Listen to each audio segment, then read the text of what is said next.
may not necessarily represent the views of Ummah Channel.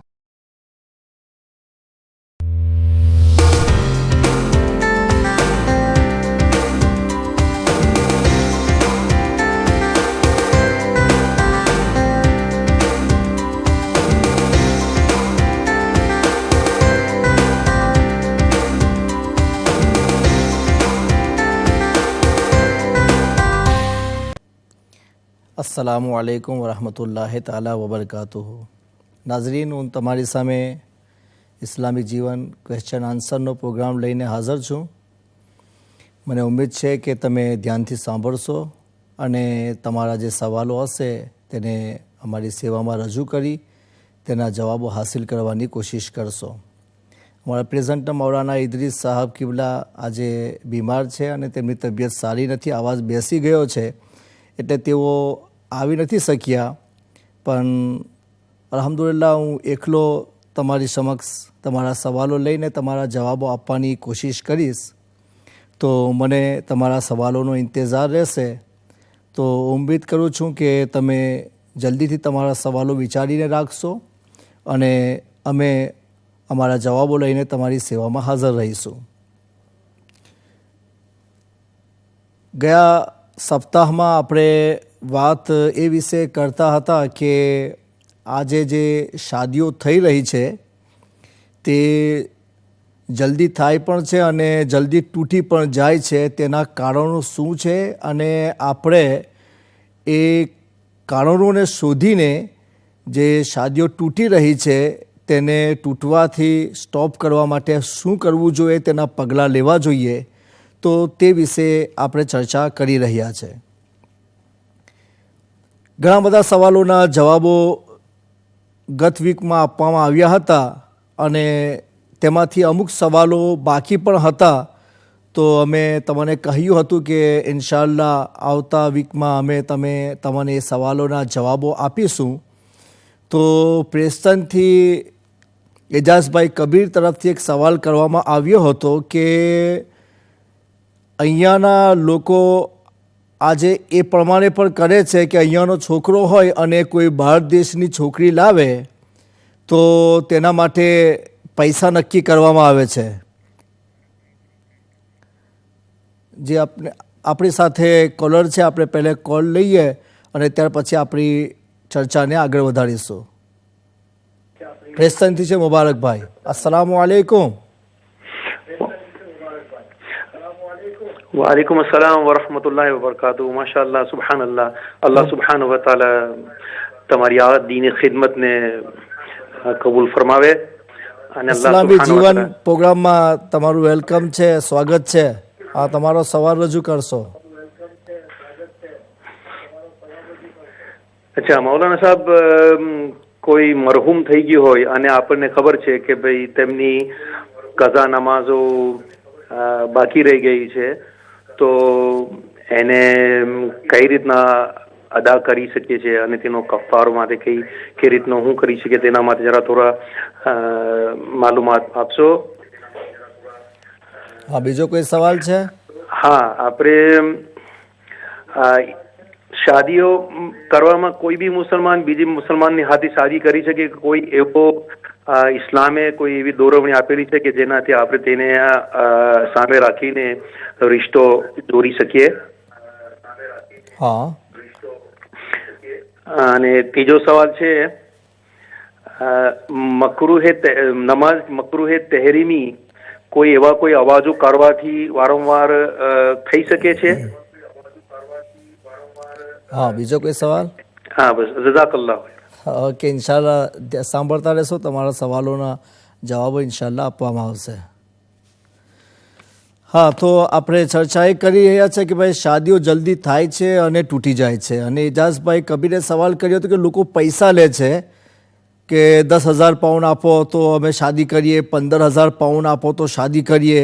જો બહારનો છોકરો હોય તો છોકરીવાળાઓ પૈસા લે છે અને છોકરી હોય તો છોકરાના પૈસા આપવાના હોય છે. આમ એકબીજા કરી રહ્યા છે. તો એ પૈસા લેવા જાય છે કે નહીં? તો ઇસ્લામમાં શાદી કરવા માટે પૈસા લેવા એનો કોઈ જિકર રસૂલ અકરમ અલી સલાતો તસ્લીમ તરફથી આવ્યો નથી. એટલે જેનો જિકર શરીયતમાં ન આવ્યો હોય તેવી વાતમાં કોઈ પોતાના તરફથી પૈસા નિયુક્ત કરે કે તારે મારી પાસે શાદી કરવી હોય તો આટલા પૈસા આપવા જ પડશે, તો એ વસ્તુને રિશ્વત કહેવાશે અને ઇસ્લામમાં એ જાયઝ નથી. હા, છોકરી તરફથી શાદી હોય તો ભલે લોકો તેમાં આ પ્રમાણેનું રિશ્વત લઈને હરામનું કામ કરી રહ્યા છે, પણ એમાં એક જવાઝની સૂરત નીકળી શકે છે. અને તે જવાઝની સૂરત એ છે કે ઇસ્લામ તરફથી औरतों માટે મહેર નક્કી કરવામાં આવી છે કે ભાઈ મહેર કમસે કમ 10 દિરહમ અને વધારેમાં કોઈ શરીયતે હદ નથી રાખી. એ औरतની ઈચ્છા પર હોય છે કે એ પોતાની શાદી માટે કેટલી મહેર લેવા માંગે છે. તો औरतों તરફથી હોય તો એ લોકોએ ડાયરેક્ટ પૈસા નક્કી ન કરવા જોઈએ, બલકે એવું કન્ડિશન મૂકવું જોઈએ કે આ છોકરી સાથે આ છોકરાએ શાદી કરવી હોય તો એને મહેર માટે 10,000 પાઉન્ડ કે 15,000 પાઉન્ડ આપવા પડશે. તો પછી એ પૈસા શરીયતના હિસાબે જાયઝ થઈ શકે છે, કારણ કે મહેર એ ઇસ્લામી હક છે અને ઓછા માટે એક હદ નક્કી કરવામાં આવેલી છે અને વધારે માટે કોઈ હદ નક્કી કરવામાં નથી આવી. એટલે औरत પોતાની ઈચ્છા પ્રમાણે પૈસા નક્કી કરી શકે છે.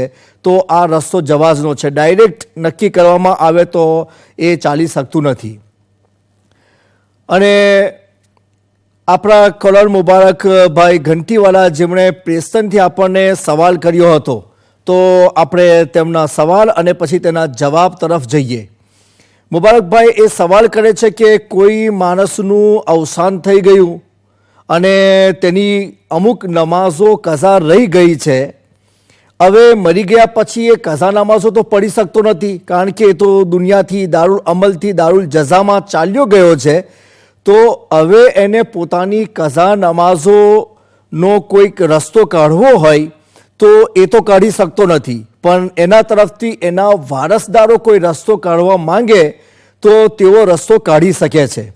અને શરીયતમાં તેને ઇસ્કાતનું નામ આપવામાં આવે છે કે ઇસ્કાતનો મતલબ એવો હોય છે કે કોઈક વસ્તુ તમારી જવાબદારીમાં હોય તો તેને જવાબદારીથી મુક્ત કેવી રીતે કરવું.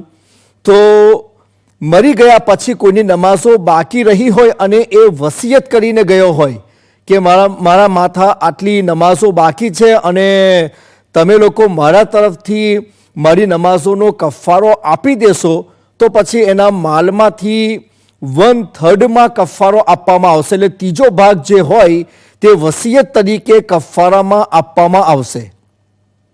અને જો ત્રીજા ભાગથી એની નમાઝો એટલી બધી હોય કે ત્રીજા ભાગના પૈસાથી એનો કફારો પૂરો થઈ શકતો નથી, તો ઉલમાએ કેરામે એનો ફેસલો એ કરેલો છે કે પછી એમાં હિલે શરઈ કરવામાં આવશે કે કોઈ ફકીરને આપણે મસલો સમજાવીશું અને કહીશું કે ભાઈ મરનાર માટે આટલી નમાઝો છે અને અમારે તેનો આ કફારો આપવો છે.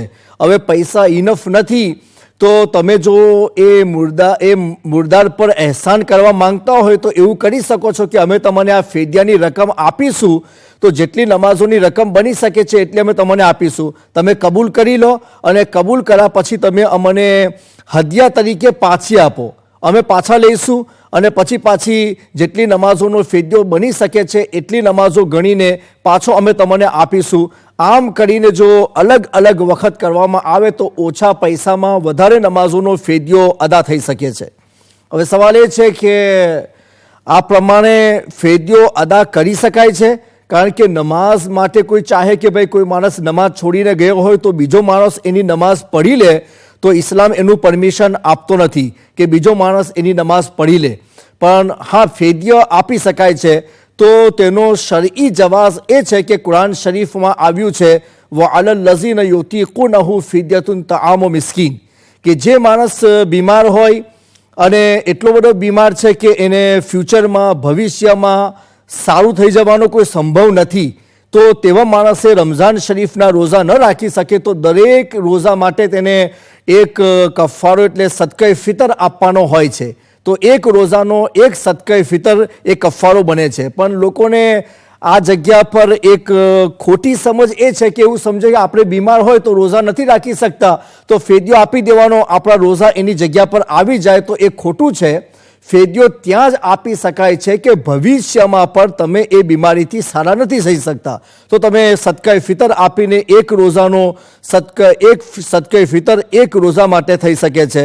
એવી જ રીતે 30 રોઝા હોય તો 30 સદકાએ ફિતર આપવાના હોય છે. તો આવી જ રીતે ઉલમાએ કિરામે ફેસલો કર્યો છે કે જ્યારે રોઝો ફરજ છે અને માણસ ન રાખી શકે બીમારીને લઈને, તો પછી અલ્લાહ તબારક વતાલાએ ફેસલો કરેલો છે કે એક સદકે ફિતર આપીને એક રોઝાનો કફારો અદા કરી શકાય છે.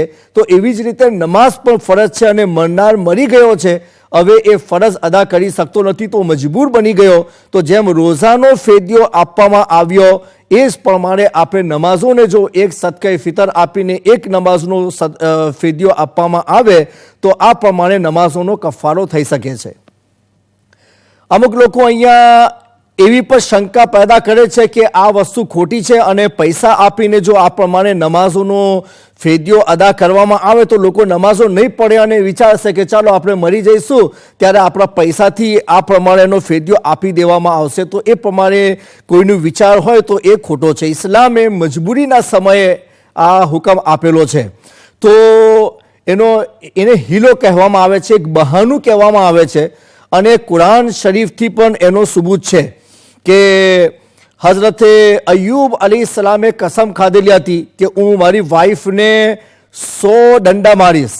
જ્યારે એ સારા થઈ ગયા તો પછી એમણે એ કસમ પૂરી કરવાની હતી. તો ફિર બાદ મેં હમ આપસે સવાલ કા જવાબ મુકમ્મલ કરેંગે ઇન્શાઅલ્લાહ.